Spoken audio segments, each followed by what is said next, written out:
আমরা বন্দে ভারতে করে পুরী যাচ্ছি। 6:10 ট্রেন ছেড়েছে। ট্রেন ছাড়ার সঙ্গে সঙ্গেই জলের বোতল দিয়ে দিয়েছে।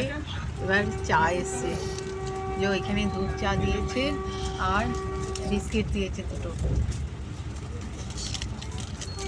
অমলেট দিয়েছে আর আলু ভাজা দিয়েছে।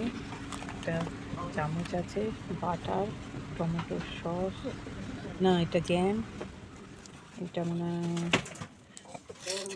গোলমরিচ, আর একটা কেক দিয়েছে। কিন্তু আমি তো এখানে ব্রাউন ব্রেড খাবো না, তার পরিবর্তে বাড়ি থেকে রুটি এনেছি। রুটি আর আলুর দম নিয়ে এসেছি। আলুর দম নিয়ে এসেছি। বন্দে ভারতের লাঞ্চ দিয়েছে, এই যে টক দই দিয়ে দিয়েছে, এখানে আমি ভেজ নিয়েছি, পনির দিয়েছে, ডাল একটা, ভাত আর এই পরোটা টাইপের দিয়েছে। আর এই আলু ভাজাগুলো বাড়ি থেকে ভেজে এনেছিলাম আমি।